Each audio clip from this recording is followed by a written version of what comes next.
Бүгінгі сабақты жақсы көңіл-күймен бастап, барлықтарыңа сәтті аяқтауға тілектеспін.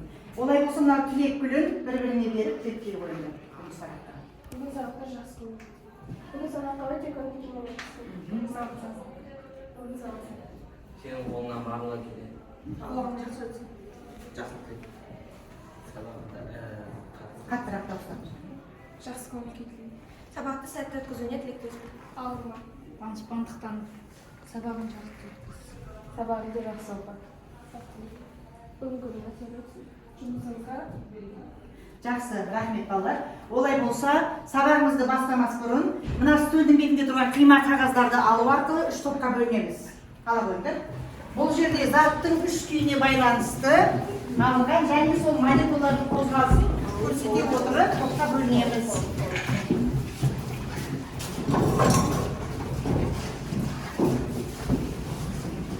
Жақсы.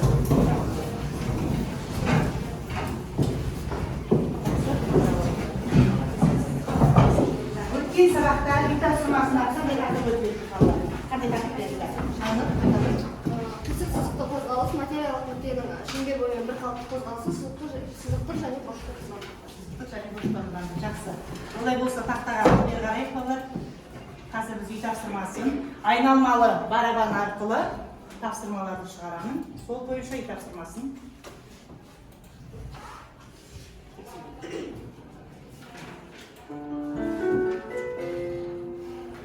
Мұқият қарап отырамыз.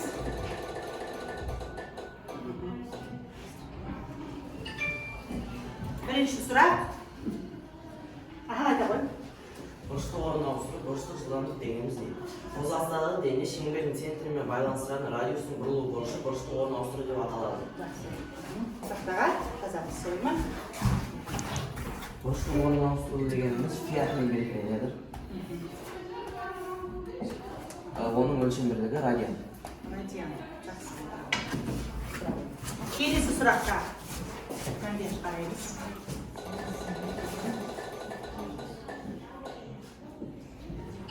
Бұрыштық жылдамдықтың өлшем бірлігі айта ғой. Бұрыштық жылдамдықтың өлшем бірлігі қалай аталады? Бұрыштық жылдамдықтың өлшем бірлігі радиан бөлінген секунд. Жазып көрсетеміз. Бұрыштық жылдамдық омега әрпімен белгіленеді. Өлшем бірлігі радиан бөлінген секунд. Радиан бөлінген секунд. Жақсы, отырайық. Келесі сұраққа мән береміз балалар.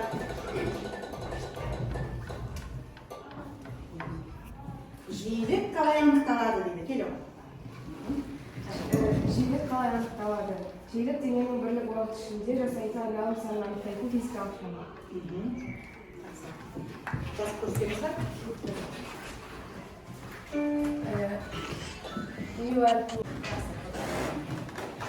Келесі сұрақ.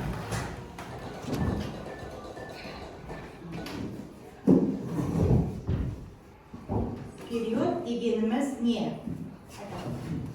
Период дегеніміз не? Период дегеніміз толық бір айналым жасайтын уақытты период деп атаймыз. Толық бір айналым жасайтын уақытты біз период деп атаймыз. Белгіленуін және өлшем бірлігін жазып көрсете ғой. Периодты тәртіппен белгілейміз және периодтың өлшем бірлігі секундпен өлшенеді. Келесі екі сұрақ қалды бізде.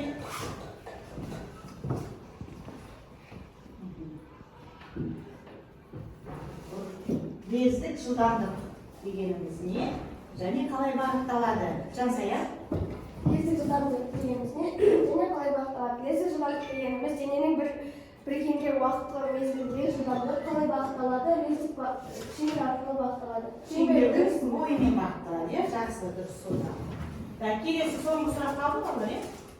Бұл айналғанша. Соңғы сұрағымыз. Қандай қозғалысты, қисық сызықты қозғалысты атаймыз? Қандай қозғалысты қисық сызықты қозғалыс деп атайды? Егер дененің қозғалыс траекториясы қисық сызықты болса, ол қозғалысты қисық сызықты қозғалыс деп атаймыз. Егер де траектория қисық болатын болса, ондай қозғалысты қалай деп атайды екенбіз? Қисық сызықты қозғалыс деп атаймыз. Жақсы.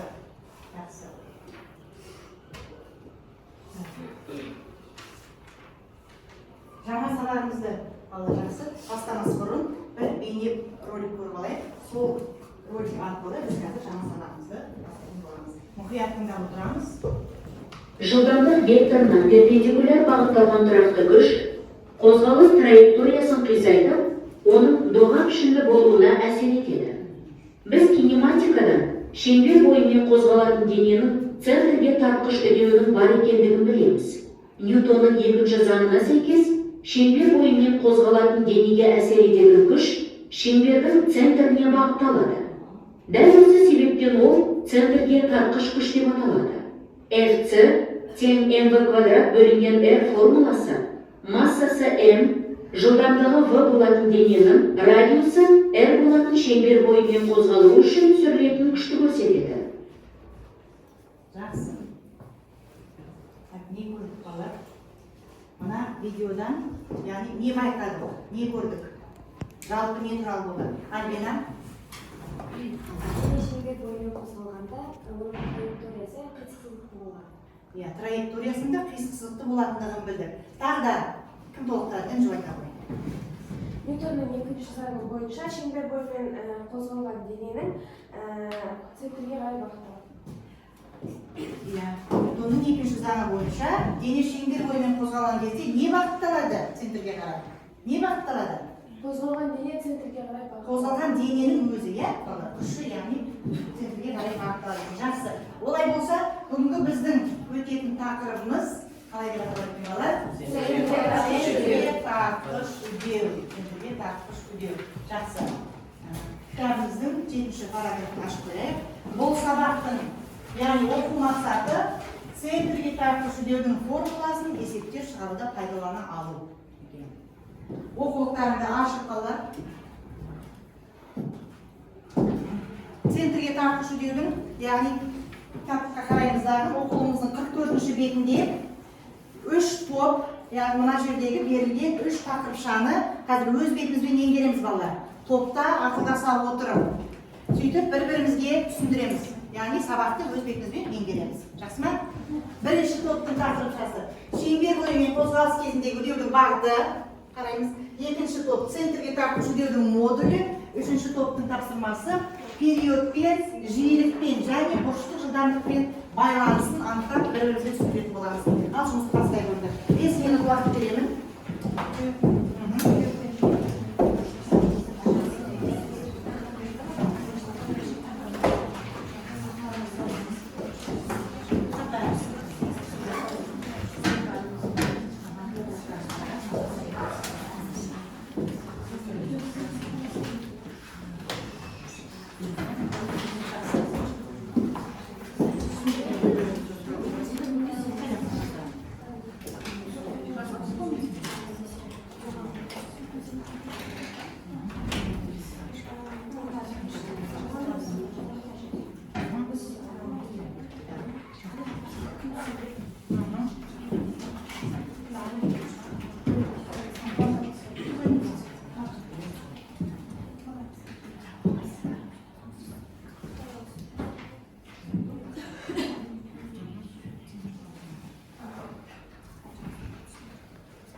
Топтық жұмыстарын салыстырғандарына топ мүшелері, яғни өздерін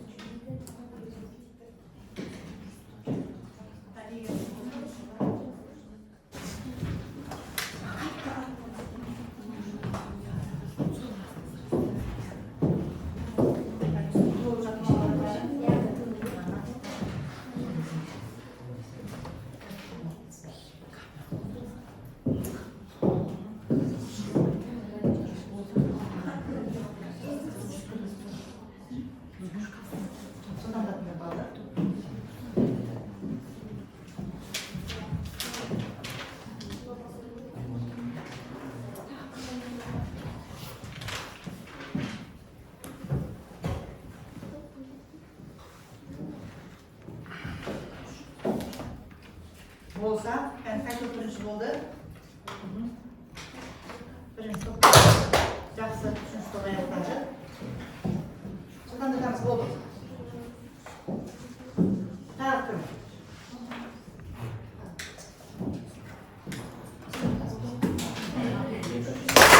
Жақсы. Жақсы бала, бәріміз бірдей аяқтады. Олай болса бірінші топ өзінің жұмысын таңда ашып. Мұқият қарап отырамыз бәріміз. Қақтан қараймыз.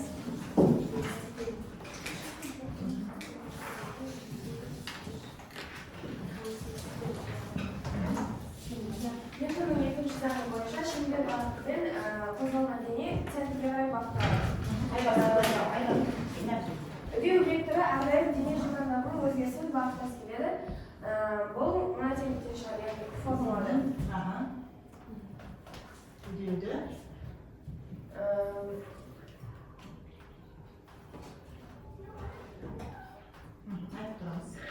Үдеуді жылдамдықты уақытқа бөлу арқылы табамыз. Мұндағы т, яғни уақыт бізде скорее шамақ. Ал осы формуламен біз векторлардың бағытын табамыз.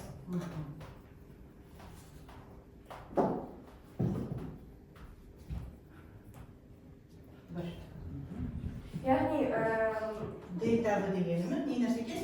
яғни соңғы жылдамдықтан бастапқы жылдамдықты азайтамыз. Бұл жерде қозғалыс жылдамдығының өзгеруіне үдеу шеңберіне бағытталған. Яғни бұл жерде үдеу мен жылдамдық центрге әрқашан бағытталады. Бұл жерде радиустан О бұрышынан А бұрышына қарай сызық жасадық, және О бұрышынан В бұрышына қарай сызық жасадық.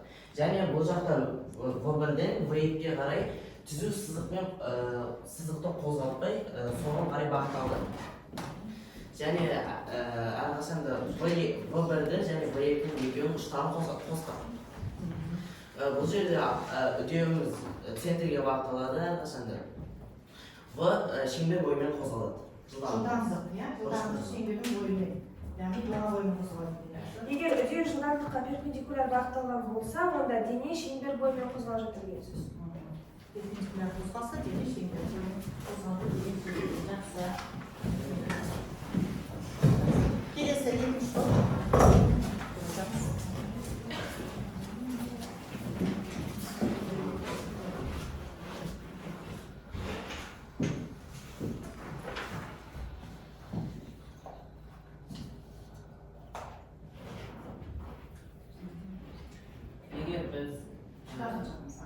Егер біз осы формулалардан жылдамдықты алатын болсақ, біз жылдамдықтың формуласын жылдамдықтен жылдамдық көбейтілген орын ауыстыруға және оны радиусқа бөліп жібереміз. Ал егер үдеудің өзін табатын болсақ, үдеуден жылдамдық көбейтілген орын ауыстыру және оны радиуспен уақыттың көбейтіндісіне бөліп жібереміз. Яғни бұл үдеудің модулін тауып отырмыз бұл жерде балдар. А тең болады В квадрат бөлінген R. Негізі үдеудің центрге бағытталған үдеудің формуласы. А дегеніміз үдеу, В квадрат дегеніміз жылдамдық, R деп отырғанымыз ол радиус. Үдеудің өлшем бірлігі метр бөлінген секунд квадрат. Тік шақшамен көрсетіп береміз, иә? Жақсы отыра ғой. Келесі үшінші топ.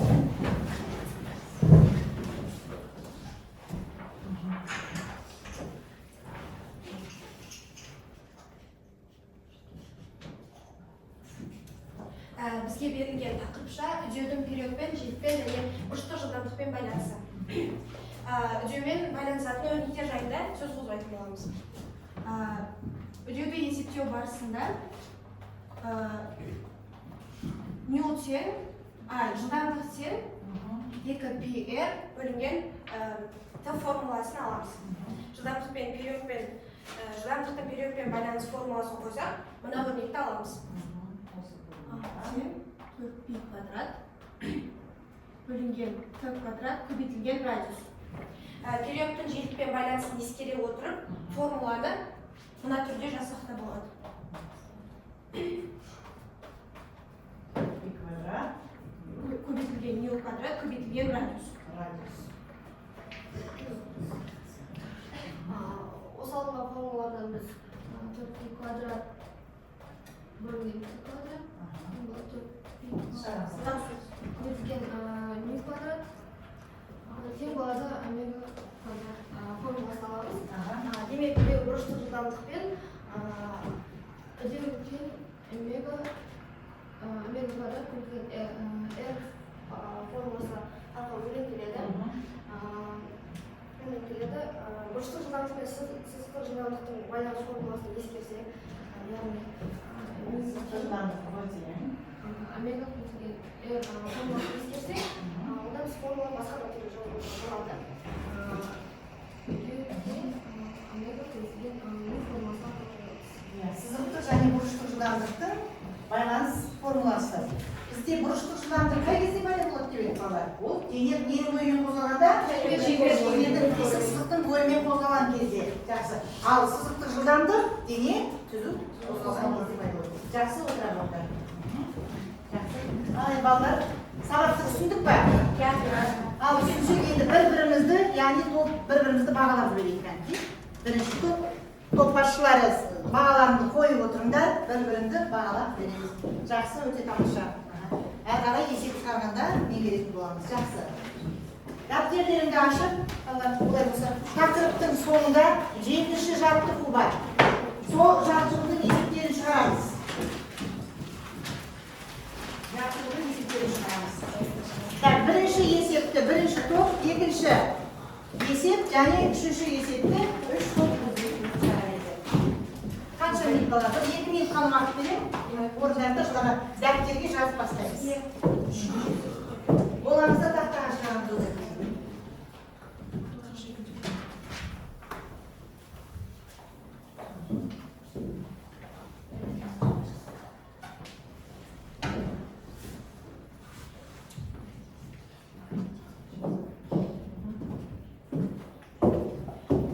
Есептер бүгінгі алған формулаға байланысты.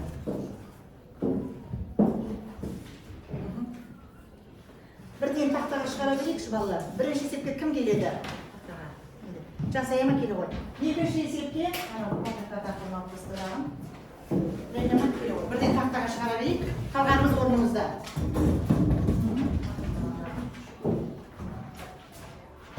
Топ басшылары бағалау парағына белгілеп отырыңдар.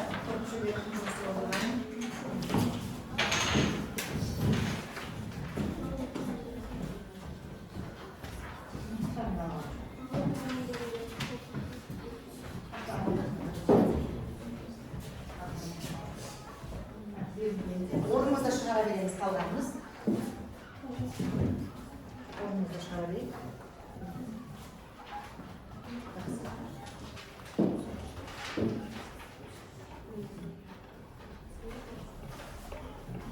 Кімге қай жерде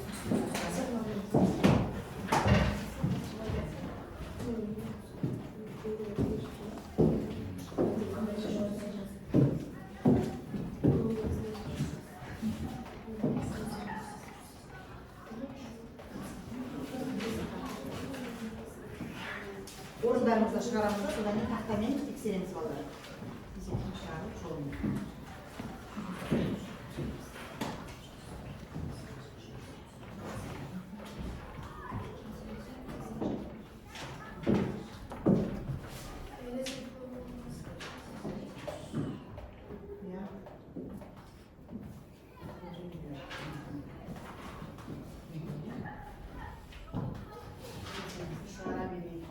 Өлшем бірлігі қабыршаға айналдырды.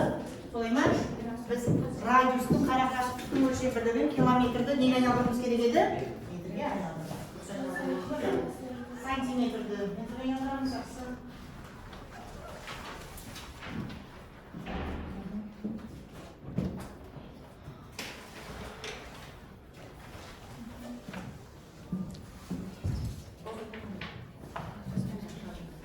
Kalk bolun ver, Zeynep. Жақсы, кім шығарып болды? Тақтамен дұрыстап алар қарайын. Қайдан шығарғаныңыз дейін. Yani dörüz kıbrışıға дұрыс келтірілген. Жақсы отыра ғой. Жарайсың.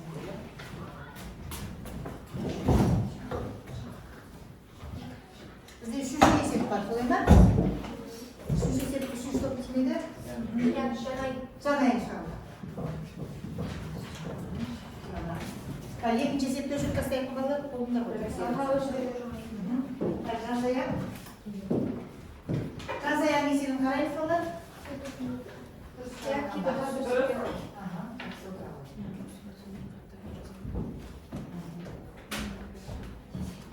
Үшінші есепті шығарамыз. Орындарымды шығарып, тақтамен тексереміз.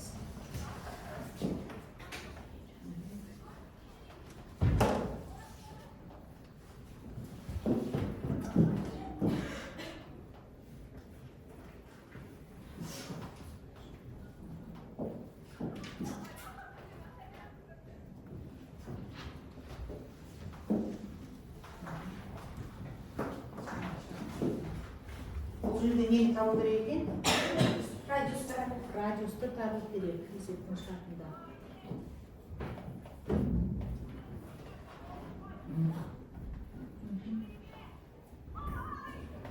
Айтып тұр, жаңайып айтып тұрамыз, не жазып тұрғанды.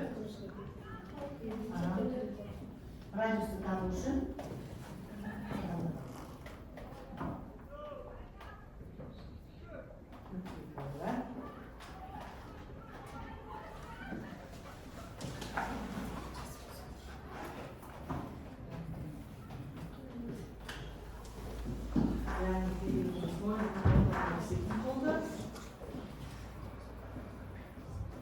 сан мәндерін дұрыс қойып жатыр ма балалар орнына? Дәптерлерімен салыстырып қарап тұрмыз.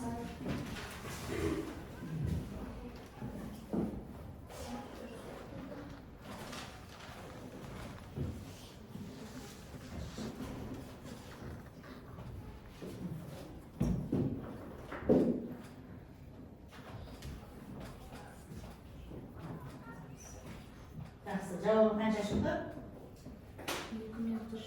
Жауабында 2 метр шықты. Сендерде қанша шықты балалар? 2 метр.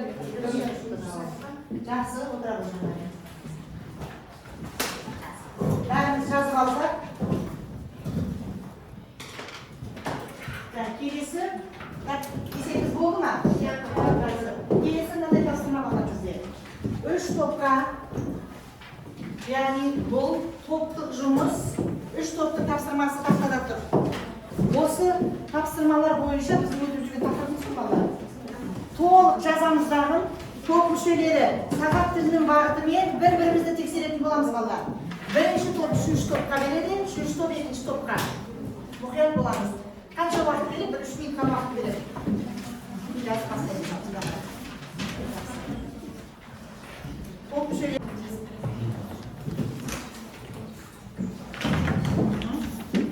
Жазып отырамыз.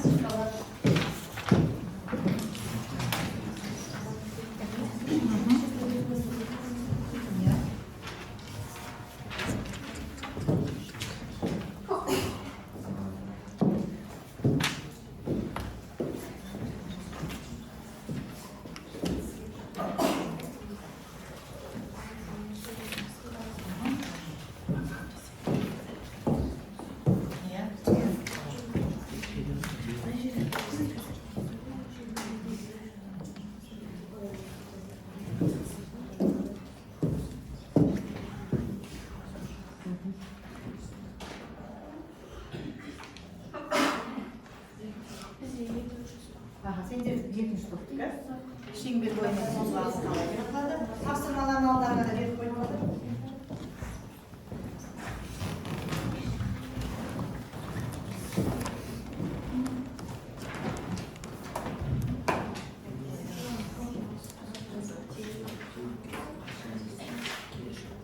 Топтарымен ақылдасып жазып болғаннан кейін топ басшысы сағат тілінің бағытымен келесі топтарға береміз дағын, түсіндіреміз балалар.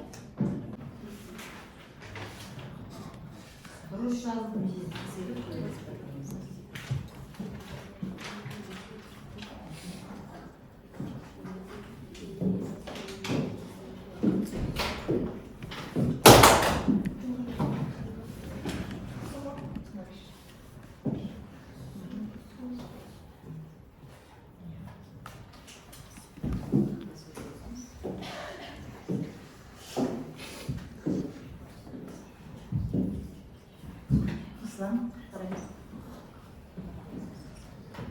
Ya bir-birilerinden akıldasın. Vallahi bu top kurulmuş falan değil mi akıldasın?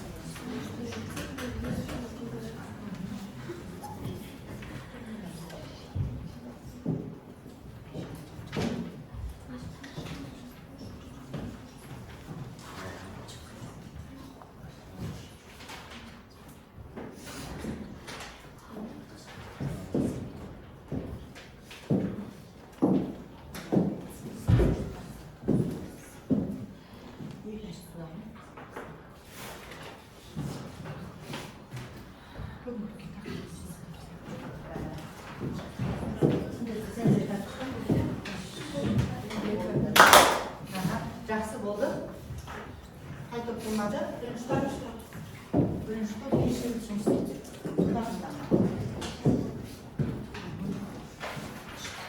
Так, болса.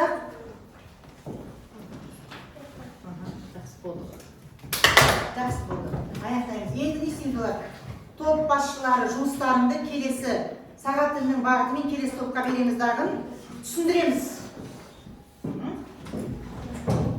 Осы топқа беріп түсіндіреміз. Айбар, сен өзіңнің жұмысыңды келесі топқа түсіндіруге тырысыңдар бағыттарына. Содан кейін жақсы.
Орындарына қарап өндір. Енді топтың ішінде өзіміз ақылдасып қараймыз, иә? Дұрыс жазылды ма балалар? Қарап көріңдер сендерде. Топтардың арасында бір қате жіберген жері болса, толықтырамыз, ақылдаса отырып.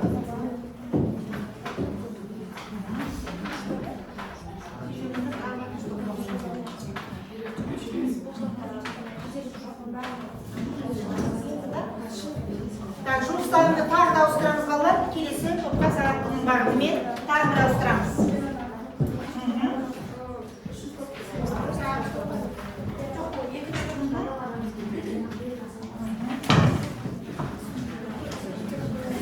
Тексеріп мұқият қарап көрейік балалар. Құлақтың барлығы қамтылған ба?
Жауап жазылды ма? Мүмкін бір жерде тастап кетсе, соны толықтыратын боламыз. Біріміз тапсырмаңызды. Жоқ, бірден тапсырмай ал. Айтамыз балалар, қай топ бірінші дайын? Жақсы, екінші топ, қанке. Қай топтың жұмысын тексеріп отырмыз, келіп айтамыз. Жылдамырақ. Тыңдаймыз. Біз қолымызбен үшінші топтың жауаптарын көріп сараладық. Үшінші топтағы барлық формулаларды жазған, ешқандай күдер жоқ. Жақсы жұмыс жасалған. Өте жақсы жасалған, тамаша, отырады, жақсы. Үшінші топ бізде Айғаным қай топтың жұмысын қарады? Біз екінші және бірінші топтың жұмыстарын қарадық. Екеуінде ме? Бірінші топтың жұмыстарын қарадық. Бірінші топтың жұмысын қарады. Барлығы дұрыс, тек периодтың өлшем бірлігі жазылмаған. Периодтың өлшем бірлігі жаздық кеткенсіздер. Соны не істедік? Өзіміз жаздық. Жазып толықтырдық міне, иә балалар, жақсы, өте жақсы отыра ғой. Мұқият болу керек. Келесі. Келе ғой. Біз екінші топтың тапсырмасын тексердік. Бұл жерде барлық тапсырмалар қамтылған, бәрі тиянақты жазылған, Ешқандай қате жоқ, өте жақсы отыра ғой балалар. Өте жақсы, тамаша. Барлықтарың жақсы жұмыс жасап жатырсыздар. Топ басшылары бағалап отырамыз. Енді бізде балалар мынандай жылдам ғана адасқан сәттер, жеке жұмыс, жылдам осы қарау бойынша өткен терминдарды балалар. Бір-ақ минут уақыт беремін, жылдамырақ. Қандай сөздер тыңдап жүрген бір-бірден бәріміз? Жылдамырақ. Бірден тапсақ айта береміз, айта қой. Отырып айта береміз.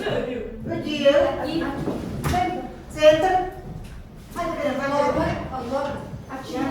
Жақсы, келесі? Шеңбер. Айта қой. Период. Дене. Айта қойсам. Директор деген сөз бар екен. Жақсы. Тағы да Алина. Жылдамдық. Қозғалыс. Параллель. Деген ма? Галилей деген сөз бар дейді. Жақсы. Жиілік бар. Қозғалыс. Болды ма? Енді осы сұрақтар дұрыс па екен, кәдімгі тексеріп көрейік. Дұрыс па екен, маған қай сөз қалып қалды бізге? Параллель деген сөз айтпай қалды, иә? Параллель деген сөз бар екен. Модульді айттық па? Айтты. Жақсы. Олай болса, балалар, біз сабағымыздың соңында репетиция, ашық микрофон, 3 топтан бір оқушы тұрып, өзінің бүгінгі сабақтан алған әсерімен бөлісеміз. Сабақтан өте жақсы әсер алдық, барлығы түсінікті болды. Сабақта маған ең қатты ұнағаны топпен жұмыс жасағанымыз және барлық нәрсені қамтып және тереңнен үйренгеніміз. Білгім келеді, үй тапсырмасымен тағы да осы тақырыпты тереңдетіп. Жақсы, тамаша. Келесі? Мен бүгінгі сабақтан өте жақсы әсер алдым. Сабақта маған жұппен жұмыс жасаған және топпен бірігіп жұмыс жасағанымыз ұнады. Және де тағы да алда үй жұмыстарымен осы центрге тартқышберді тағы да тереңдетіп білеміз деген. Одан да жақсы. Сабақтан қандай әсер алдым? Бұл сабақты біз өте әсерлі түрлі дүниелерді білдік. Сабақта өзіңе не ұнады? Сабақта маған барлығы ұнады. Білгім келеді. Үй жұмысына өзімнің ойымды теңдетіп. Жақсы, үй жұмысында. Бұдан да, яғни балалар сендер өздеріңе тапсырма беріп отырсыңдар. Үй жұмысында мен тағы да тереңдетуімді деп. Тереңдетіп, артынары оқып бересіңдер. Есептің жаттығудың шыққан есептерін ағарай аяқтап беріңдер. Бүгінгі сабаққа барлықтарың жақсы атсалыстыңдар балалар. Өте жақсы, рахмет. Сабақ